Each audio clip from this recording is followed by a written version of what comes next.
출애굽기 28장 30절입니다.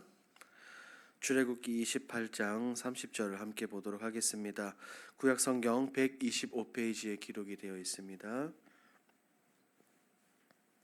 출애굽기 28장 30절을 우리 한 목소리로 함께 읽도록 합니다. 너는 우림과 둠밈을 판결 흉패 안에 넣어 아론이 여호와 앞에 들어갈 때에 그의 가슴에 붙이게 하라. 아론은 여호와 앞에서 이스라엘 자손의 흉패를 항상 그의 가슴에 붙일지니라. 아멘. 오늘 본문은 이 대제사장이 착용하는 의복, 판결 흉패에 관한 부분입니다. 오늘 본문은 대제사장이 하나님 앞에서 이 백성들을 대표하는 상징적인 역할들을 강조하고 있죠.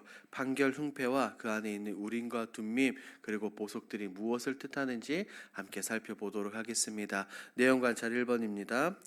하나님께서는 에봇 앞에 장하는 판결 흉패 보석에 무엇을 새기라고 하십니까? 21절 말씀을 보니 이 하나님은 판결 흉패에 박힐 12보석에 다름 아닌 이스라엘 12지파의 이름을 새기라고 명령하셨습니다. 그러니 각 보석 하나하나에 각 하나의 지파의 이름이 새겨지는 것입니다. 그냥 새겨지는 것이 아니라 도장을 새기는 것처럼 매우 세밀하고 정교하게 새겨져야 합니다. 왜 이럴까요? 이러한 것은 대제사장이 하나님 앞에 설 때 백성들을 대표하여 하나님께 나아가는 것입니다. 더불어 하나님은 모든 지파 한 지파를 세밀하게 돌아보신다는 것을 의미하죠. 2번입니다. 하나님께서는 제사장의 판결 흉패 안에 무엇을 넣게 하십니까? 하나님은 제사장의 판결 흉패 안에 다름 아닌 우림과 둠밈을 넣으라고 말씀하십니다. 여기서 말하고 있는 우림과 둠밈은 매끄러운 돌 같은 것으로서 이 제사장이 하나님의 뜻이 하나님의 마음이 무엇인지 묻기 위해 사용됩니다. 하나님 앞에서 백성들을 판결할 때 우림과 둠밈을 통해 하나님의 정확하신 뜻이 무엇인지를 여쭤보았다는 것이죠. 이것은 제사장이 백성들을 판결하는 것이 아니라 하나님께서 제사장들을 통해 직접 백성들을 판결하신다는 것을 의미합니다. 연구와 묵상을 함께 봅니다. 하나님께서는 왜 우림과 둠밈을 판결 흉패 안에 넣으라고 말씀하십니까? 이 판결 흉패 안에 우림과 둠밈을 넣으라고 하신 것은 다름 아닌 백성들이 분명한 하나님의 뜻과 하나님의 인도를 받을 수 있도록 하기 위함입니다. 우림과 둠밈은 백성들이 스스로 판단하고 결정할 수 없는 상황 속에서 하나님의 뜻을 명확하게 알아가는 귀한 수단이었습니다.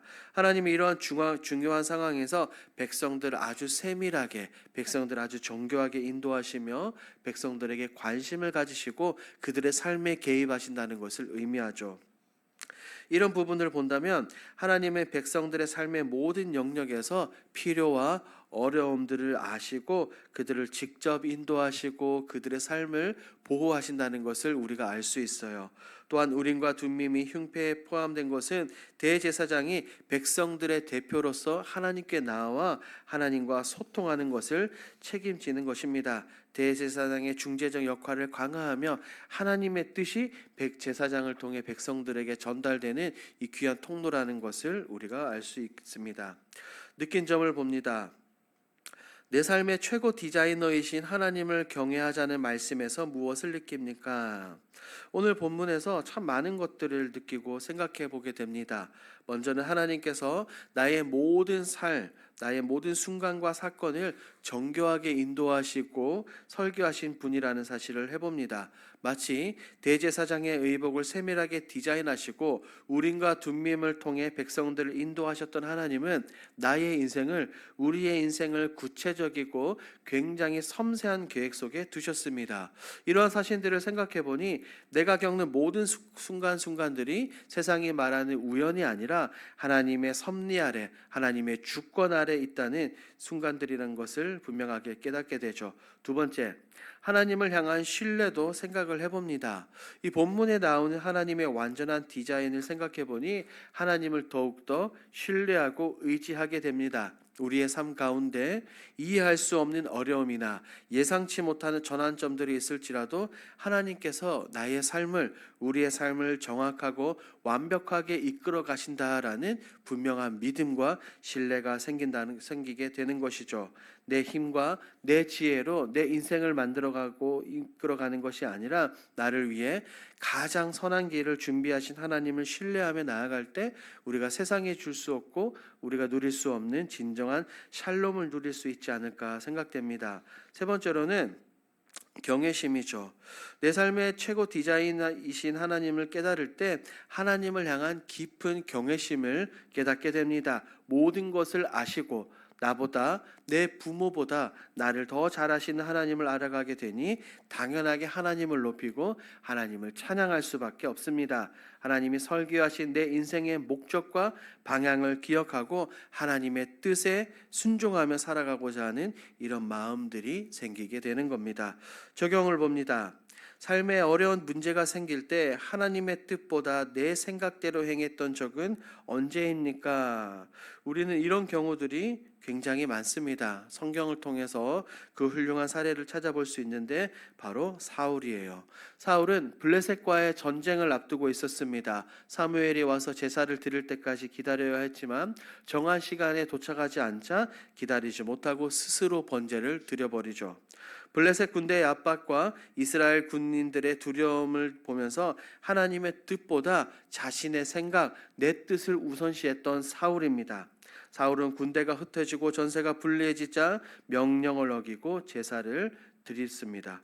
그 결과 사무엘이 도착했을 때 이 사울의 불순종을 꾸짖었고 하나님은 사무엘을 통해 사울에서 떠나신다는 것을 우리가 봅니다. 사울의 이런 모습을 보면 때로는 삶의 압박과 어려움, 두려움 가운데 하나님의 뜻을 기다리기보다 사울처럼 내 생각과 내 자신의 계획과 해결책을 의존하려고 하는 경우가 굉장히 많습니다. 무엇보다 이런 경우들이 있다면 내 뜻을 내세우기보다 하나님을 향한 굳건한 믿음, 하나님을 향한 굳건한 신뢰가 더욱더 필요한 겁니다. 마지막 결단입니다. 내 삶을 최고로 멋지게 디자인하시는 하나님을 경외하며 보석처럼 빛나는 삶을 살기 위해 어떤 지혜를 구하고 실행하겠습니까? 가장 먼저는 하나님의 뜻을 기다리는 지혜의 방편인 기도를 사모합시다. 우리가 습관처럼 기도하는 것이 아니라 우리가 진심을 다해 기도하는 습관을 가져야 합니다. 어떤 것입니까? 하나님의 순간, 하나님의 계획, 하나님의 타이밍을 기다리는 믿음을, 그리고 조급함을 극복할 수 있는 인내를 달라고 우리가 하나님께 기도해야 합니다. 두 번째는 말씀의 기준을 두고 뿌리를 내리는 것입니다. 우리가 지금처럼 매일매일 하루아침 하루를 시작하며 말씀을 묵상하고 그 가운데 하나님의 뜻을 발견해야 합니다. 말씀을 통해 하나님의 인도하심을 깨닫고 우리의 삶의 기준과 방향들을 세워가야 하는 거죠. 그렇게 하기 위해서는 지금처럼 새벽 혹은 아침과 저녁에 하나님 말씀을 묵상하며 말씀 가운데 서 있는 하나님의 계획과 뜻을 발견해야 가는 것입니다. 이것을 기억하시고 우리의 신앙생활 가운데 이 모든 것을 실천하시는 저와 여러분들이 되길 우리 주님의 이름으로 축복합니다.